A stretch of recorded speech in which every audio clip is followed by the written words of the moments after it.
যেই দিনটার জন্য আমরা সবাই ঢাকা থেকে হবিগঞ্জে এসেছি, আজকেই হচ্ছে সেই দিনটা।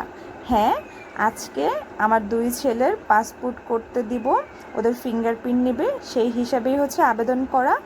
এই জন্য আজকে সকাল সকালই দুই ছেলেকে ঘুম থেকে তুলে সেম সেম ড্রেস পরিয়ে রেডি করিয়েছি, এবং বাচ্চার বাবা তাদের দুইজনকে দুই হাতে ধরে নিয়ে যাচ্ছে পাসপোর্ট অফিসের দিকে।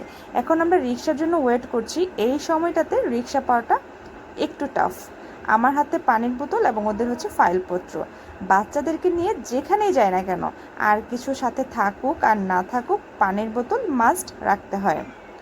তো দুই ছেলের ফাইলের সব যত কাজ আছে যাবতীয় কাজ কমপ্লিট করে তারা ফিঙ্গারপ্রিন্টের জন্য এখানে ওয়েট করছে।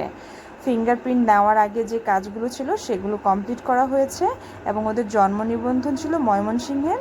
তো সেই হিসাবেই বলা হয়েছে তার আবেদনকারী নানার বাড়ি ময়মনসিংহে, এই জন্য ওদের জন্ম নিবন্ধনটা ময়মনসিংহের।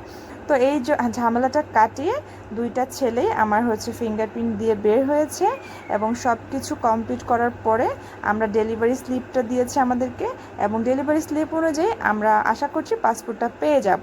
সবাই দোয়া করবেন আমার দুই ছেলের জন্য সব কিছু ওভারকাম করে পাসপোর্টটা হাতে পেয়ে যায়। আজকে এই পর্যন্ত, আল্লাহ হাফেজ।